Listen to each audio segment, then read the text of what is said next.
Hi again, it's Dr. Dave. With the very contagious Omicron variant, it seems like we all know someone, including people who are vaccinated, who got COVID recently. But that isn't a cause for confusion.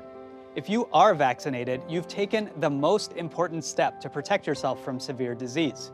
And you're also protecting our hospitals and health workers. So thank you. Now it's time to stay up to date. Please get your booster shot today, and we'll beat this virus together.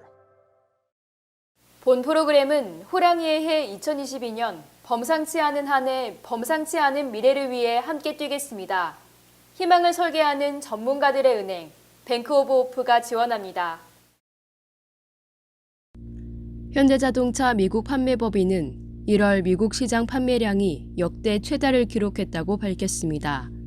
지난달 판매 대수는 47,872대로 작년 동월과 비교해 10% 증가했습니다. 차종별로는 베뉴가 지난해 동월 대비 70% 판매가 증가했으며 투싼 64%, 아이오닉이 51% 증가해 1월 판매 신기록을 세웠습니다. 일반 소비자를 대상으로 하는 소매 판매도 18% 증가한 역대 최다였습니다. 친환경차와 SUV 판매는 각각 312%, 35% 늘었습니다.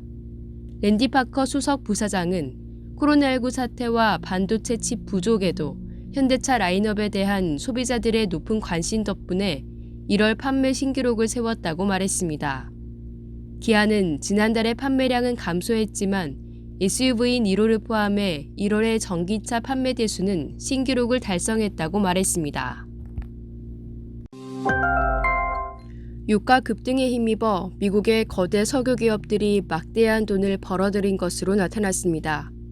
1일 최대 석유 회사인 엑소모빌은 지난해 4분기 89억 달러의 순이익을 거뒀다고 밝혔습니다.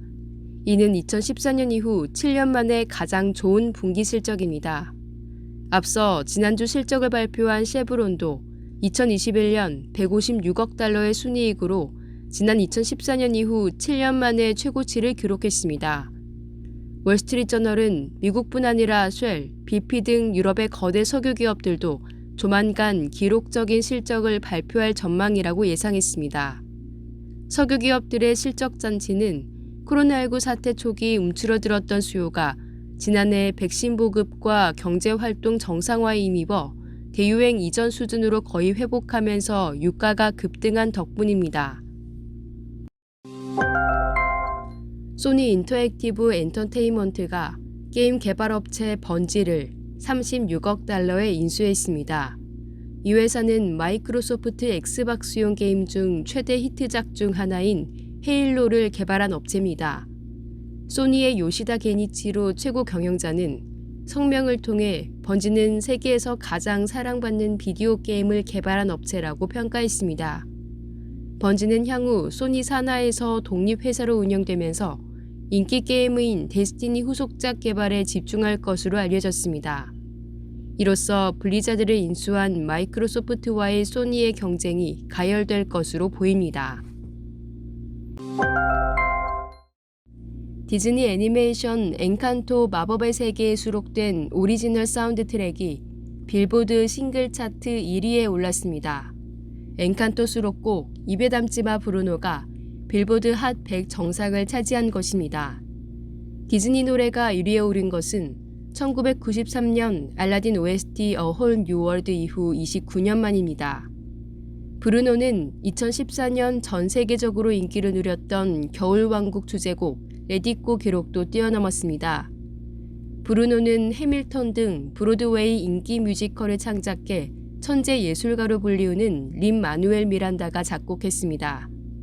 빌보드에 따르면 브루노는 1월 21일부터 27일 스트리밍 횟수 3,490만 회로 스트리밍송 차트 1위에 올랐습니다. 엔칸토는 디즈니의 60번째 애니메이션입니다.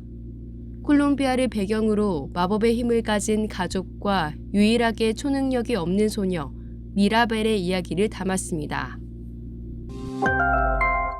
메타버스 가상부동산은 현대판 엘도라도이자 피라미드 사기의 결정판이라는 비판도 받고 있지만 지난해 부동산 판매 규모가 5억 달러를 돌파한 것으로 집계됐습니다. 메타버스 가상 부동산 판매는 지난해 10월 28일 소셜미디어 업체 페이스북이 사명을 아예 메타 플랫폼스로 바꾼 뒤 속도를 내고 있습니다. 마크 저커버그 메타 최고경영자는 메타버스의 사업 역량을 집중하기 위해 사명을 개정했다고 설명한 바 있습니다.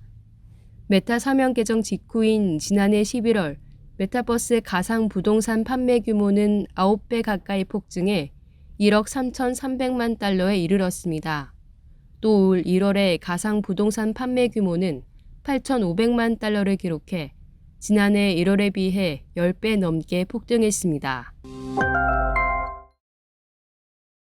세계 최대의 검색 엔진 업체 구글의 모회사 알파벳이 작년 4분기 753억 달러가 넘는 매출을 달성했습니다.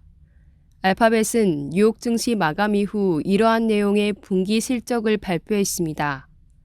지난해 4분기 매출은 753억 3천만 달러로 금융정보업체 레피니티브가 집계한 월가 예상치를 웃돌았습니다. 전체 매출액 가운데 인터넷 광고 매출은 612억 4천만 달러를 차지했으며 이는 전년 동기보다 33% 증가한 수치입니다. 알파벳은 이와 함께 주주 승인 절차를 밟아 오는 7월부터 20대 1의 비율로 주식을 분할하겠다는 계획도 발표했습니다.